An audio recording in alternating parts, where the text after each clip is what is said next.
What is this? Only for Taylor? How could she be so cruel? With a loud slam on the table, father-in-law, his face red with anger, yelled at me. The table was adorned with lavish dishes. Yet, right in front of my mother-in-law was just a single cup of instant noodles. Until a moment ago, she had stared at it in disbelief. Now, she covered her face, appearing as if she was breaking down in tears. But I saw it. Underneath her hand, she had a sly grin. Seeing father-in-law on her side, she probably thought the situation was turning in her favor.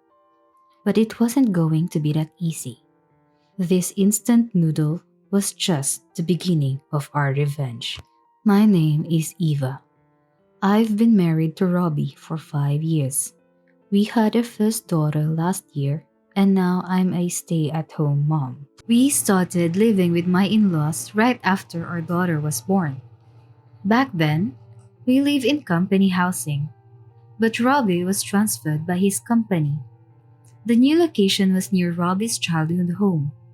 Hearing this, Robbie's parents were thrilled and began preparations for us to move in. They renovated their aging home, even preparing a room for the baby. It was hard to say no after all that. Sorry, Eva. Mom got a bit too excited. Yeah, after all they've done, it's hard to refuse. But you're at home during the day, right? Just you and Mom. Won't it be uncomfortable? The renovation was their idea. But they made a room for Jenna. And they said they'd help with her. That's a big help. Robbie seemed unsure till the end. But we eventually decided to live with his parents. However, living with the in-laws wasn't easy, especially my mother-in-law, who seemed to have hope for a grandson. She seemed to resent me for having a girl. She constantly made snide remarks about my housework and parenting. The worst was her comments about my cooking. What's with this plant food, Eva? It looks bad. Have you been feeding Robbie this? Well, Robbie said he liked it. Oh, Robbie's just being polite. I can't eat this. Clean it up. You're not eating it? No. I don't like food made by someone like you. And she'd leave the food untouched. No matter how I adjusted the seasoning, she'd taste a bit and say, "Still not good. Eva, is your taste off? Serving this to your mother-in-law? Even fast food or instant noodles are better." And she'd leave it. Lately, she'd bring home burgers and fries and eat them ostentatiously next to my dishes. It was clear she had no intention of eating my food. If she wasn't going to eat it, why should I prepare her portion? The day I left her spot empty, she was even worse. "Why is there no food for me?" she shrieked. "Well, you always say you don't like my cooking and eat something else. So I thought, unbelievable. Just because I eat something different, you treat me like this?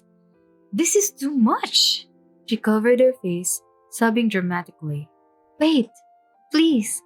It's just that you always... So you're saying it's my fault?" She's acting like a tantrum-throwing child. My daughter, who was already at the table, sensed the tense atmosphere and began to cry. "This is a mess." Quickly prepared a meal for my mother-in-law and placed it in front of her, who was still complaining. "I can't believe this. What on earth were you thinking?" I wanted to say those words were mine, but I held back. I felt it was pointless to confront her directly. That night, I discussed my mother-in-law's behavior with my husband, Robbie. Both Robbie and father-in-law leave early for work and return late, so they're unaware of the weekday meals. "What? Mom did that? But she's not like that on weekends." "She doesn't complain on weekends, probably because you and father-in-law are around," I said. Robbie looked puzzled. I understood his disbelief. No one wants to think their mother would treat their wife that way. I had hoped that by keeping quiet, things would stay calm. But today's outburst was the last straw. And now, her snide remarks were not just directed at me, but also at her daughter. If I was cleaning, she'd follow me around saying, "Eva, you're so careless. It's a shame for the house after the renovation." When I showered with my daughter, she'd scold from the dressing room, "Don't be so loud. It's unladylike for a girl to be noisy. Who did she get that from?" When she told my daughter, "Jenna is cute, but it would have been better if you were a boy," I was horrified. I could handle her comments about me, but I feared my daughter would be her next target. When I thought about it, I couldn't stand still.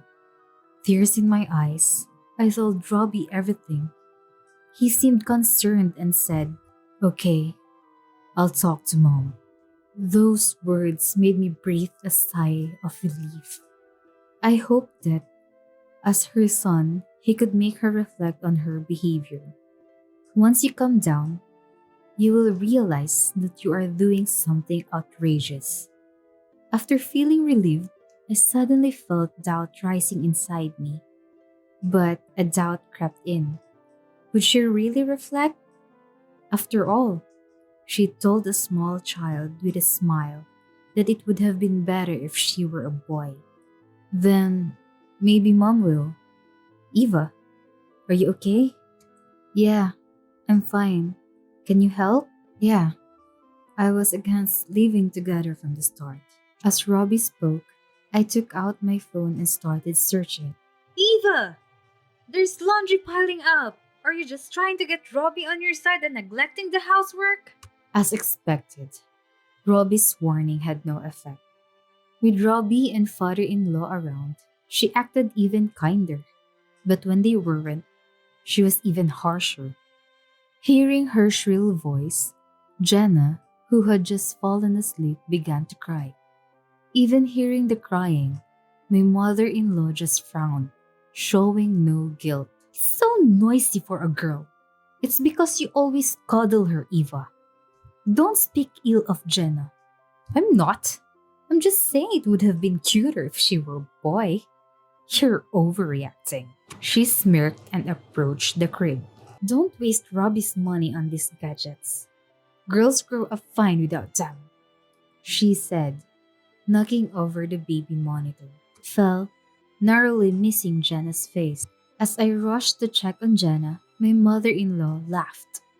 "Oh, and next week is Dad's birthday. Are you prepared? We're inviting his colleagues, so don't embarrass us. Though, your cooking is worse than instant noodles." She laughed loudly and left the living room. Holding my daughter, I could only comfort her. "It's okay. Don't cry. It was scary. I won't forgive her. I'll get my revenge." Side, however, a burning desire for revenge against my mother-in-law raged. A few days later, as she had mentioned, father-in-law's birthday arrived. In their family, they had a tradition of hosting a small home party for father-in-law's birthday every year. This year, upon hearing about it, father-in-law's subordinate said, "Please let us celebrate too," and was invited. Of course, the usual relatives would also attend. It's easy for father-in-law to just invite people, but I wish he'd consider the one who has to prepare everything. I had to clean and tidy up the living room, which would be the party venue, and prepare meals for over 10 people. Of course, there was no chance my mother-in-law would help. She just stood behind me giving orders without lifting a finger. Even when Robbie offered to help, saying, "Mom, Eva, should I help with something?" She'd dismiss him, saying, "Oh, no, Robbie, you don't have to do anything." And then add, "Eva is so good at winning Robbie over, making him do housework. Aren't you ashamed as a wife?" As the relatives and father-in-law subordinates began to arrive, she quickly left the kitchen. I overheard her boasting, "Isn't our house lovely? It's always clean." I can hear people saying things like, "No, that's not true. I just clean my house properly." I'm the one who cleans it. With anger boiling inside, I continued preparing the food. And a few minutes later, all the guests had arrived and were seated, waiting for the food. My mother in law, of course, took the seat next to father in law, chatting away as if the food would magically appear. When I entered the living room with the dishes, there was a chorus of admiration. "It looks delicious! So stylish!" My mother in law, ever the opportunist, said, "Right? Well, I made the two." I silently set the dishes on the table. I placed the main dishes in the center and side dishes in front of each guest. And finally, I placed an instant ramen in front of my mother in law. My mother in law's eyes, covered in makeup, blinked repeatedly. She blinked in disbelief, looking between me and the instant ramen. "Eva, please enjoy," I said. "What's the meaning of—" The lively atmosphere was instantly silenced. The relatives and father-in-law subordinates sensed the tension. "What's going on here?" Father-in-law was the first to shout. "Eva, serving Taylor instant ramen? Explain yourself!" Slammed his fist on the table, but I didn't flinch. She always said my cooking was worse than instant ramen, so I served her just that. She'd never say that. "How dare you treat your mother-in-law this way?" No matter how loudly he shouted, I remained calm. Father-in-law, now frustrated, pointed at Robbie. "Robbie, this is because of your poor upbringing. Get rid of that awful woman now." But Robbie coldly replied, "Fine, then I'll cut ties with you all." "What? What do you mean?" "If you can still say kick Eva out after saying this, then it's mom who should be kicked out." Robbie showed father-in-law his phone. On the screen was my mother-in-law, laughing as she knocked over the baby monitor. From the phone speaker, her recorded voice echoed, "Your cooking is trash. Even instant ramen is better." My mother-in-law's face, which had been downcast as if she were the victim, visibly paled upon hearing the recording. She must have thought father-in-law would side with her and help her navigate the situation. But that wasn't the case. Robbie played multiple recordings from the baby monitor, showcasing her numerous hurtful words and actions. Initially, she tried to avoid eye contact, but soon realized everyone's gaze was fixed on her. In desperation, she lunged for Robbie's phone, losing her balance and face planting into one of the dishes I had prepared. It's a fabrication! Eva's lies!" she screamed, her face smeared with makeup and sauce. But her voice was unmistakably the same as the one coming from the phone.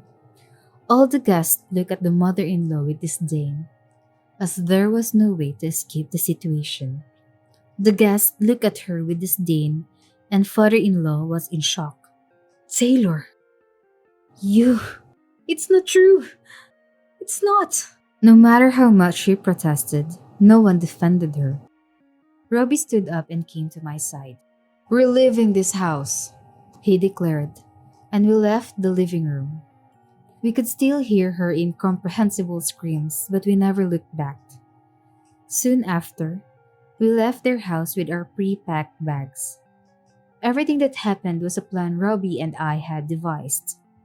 When Robbie learned of her harassment, he had consulted father-in-law, who refused to acknowledge his wife's behavior. We feared that without undeniable evidence, we'd be forced to continue living with them. So, Robbie devised a plan to expose her in a way she couldn't deny. The baby monitor and enduring her verbal abuse were all part of it. After moving to our new home, father-in-law reached out to apologize. He apparently divorced her after the incident. In front of his relatives and subordinates, his wife's disgusting behavior was revealed, and father-in-law even made a comment to cover it up. Robbie thought that they would have lost face if they didn't get a divorce. We don't know how she's managing now, but she tried to approach Robbie at his workplace, not knowing our new address. She was reported as a suspicious person and taken by the police.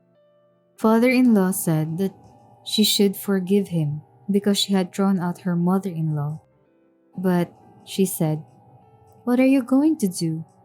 For me, it was the time when I consulted her about Eva. So to be honest, I think we can just ignore it like this. I don't mean right away. That's right. I'll let him remind me for a while. And so, we haven't been in touch for a while now. Maybe in the future, we'll let him see our child. For now, we want to enjoy our time as family of three. Robbie admitted that he had been too focused on work since the transfer and hadn't been there for Jenna and me. Since moving, he's been taking days off to spend with us. We're looking forward to a peaceful life together in our new environment.